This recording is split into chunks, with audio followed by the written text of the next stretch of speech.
আসসালামু আলাইকুম। কেমন আছেন সবাই? নতুন একটা ব্লগ ভিডিও নিয়ে আসলাম আপনাদের মাঝে। আশা করি আমার ভিডিওটা আপনাদের ভালো লাগবে। তো ভিডিওর কোনো অংশ যদি ভালো লেগে থাকে প্লিজ একটা লাইক দিবেন, আমার চ্যানেলটা সাবস্ক্রাইব করে আমার পাশে থাকবেন।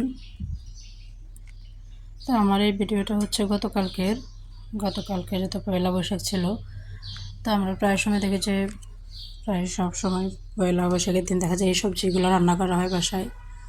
তো কাঁচা কাঁঠাল দিয়ে বিভিন্ন রকম সবজি দিয়ে কয়েক রকমের ডাল দিয়ে একটা সবজি রান্না করা হয়। তো আমি আজকে সেটাই রান্না করবো। তো সেটা রান্না করার জন্য আমি এখানে বেশ কিছু ডাল নিয়ে নিচ্ছি। কিছু হচ্ছে শুকনো শিমের বিচি, বুটের ডাল, মসুর ডাল, ডালগুলো নিয়ে নিচ্ছি।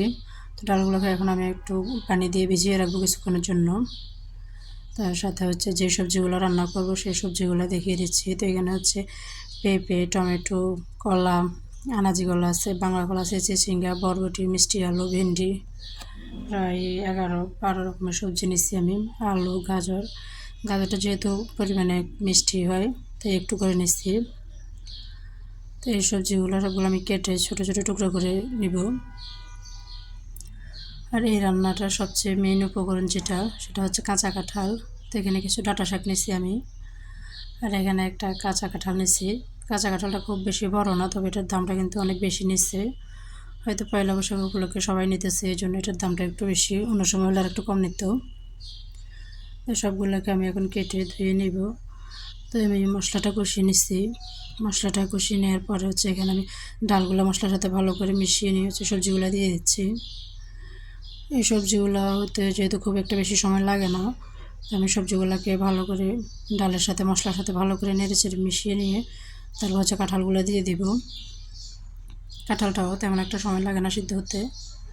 তো আমি এখন কাঁঠালগুলো দিয়ে দিচ্ছি। কাঁঠালগুলোকে নেড়েচেড়ে মিশিয়ে আমি ঢাকনা দিয়ে দেব। সবজি ডালের সাথে ভালো করে মিশিয়ে ঢাকনা দিয়ে রাখছিলাম। তো এখানে প্রায় 80% সিদ্ধ হয়ে গেছে সবজিগুলো। তো এটাকে আমি এখন একটু নেড়ে চেড়ে নিয়ে তারপর হচ্ছে যে ডাঁটা শাকগুলো কেটে ধুয়ে রাখছিলাম ওই শাকগুলো দিয়ে দেব। আর হচ্ছে কিছু ভেন্ডি রাখছিলাম, ওই ভেন্ডিটা এখানে রেখে দিচ্ছি। প্রথমে সবজিগুলোর সাথে দিলে ওটা হচ্ছে খুব তাড়াতাড়ি নরম হয়ে যায়। তো এখন হচ্ছে ভেন্ডিগুলো দিলাম, আর কিছু দিব হচ্ছে টমেটো কুচি আর ভেন্ডি শাকটা হচ্ছে আমি সবগুলো সবজির সাথে ভালো করে মিশিয়ে নিব। ভালো করে মিশিয়ে নিয়ে তারপরে এই পর্যায়ে একটু লবণটা চেক করে দেখব। লবণটা চেক করে দেখে আমার মনে হচ্ছিল আর একটু পরিমাণ লবণ লাগবে। তো একটু গরম পানি দিলাম, একটু গরম পানি দিয়ে আর একটু হচ্ছে লবণ দিয়ে দিচ্ছি। আর একটু লবণ দিয়ে হচ্ছে ঢাকনাটা লাগিয়ে বসিয়ে রাখবো মিডিয়াম আছে। তারপর সবজিতে বাগার দেওয়ার জন্য আমি হচ্ছে কিছু শুকনো জিরা গুঁড়া টেলে নিব। শুকনো জিরা গুঁড়াটা টেলে নেওয়া হয়ে গেলে আমি এটা সবজির মধ্যে দিয়ে দিব। এখন একটু মিডিয়াম আছে জিরাগুলোকে আমি টেলে নিচ্ছি। এখানে বেশ অনেক চামচ, প্রায় 3 চামচের মতো জিরা গুঁড়া নিচ্ছি। তো সবজিটা যখন এই পর্যায়ে আসছে তখন আমি এখানে জিরা গুঁড়াগুলো দিয়ে দিব। আর দিব হচ্ছে বেশ কিছু ধনেপাতা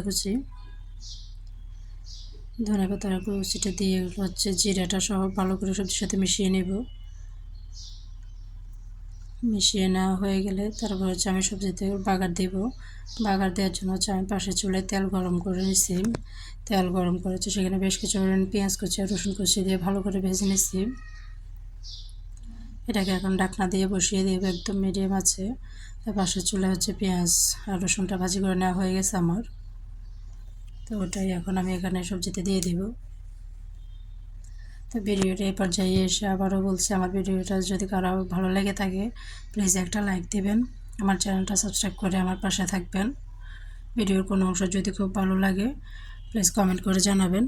আজকে এই পর্যন্তই, পরবর্তী আরেকটা ভিডিও নিয়ে আসবো আপনাদের মাঝে। সে পর্যন্ত ভালো থাকবেন। আল্লাহ হাফেজ, আসসালামু আলাইকুম।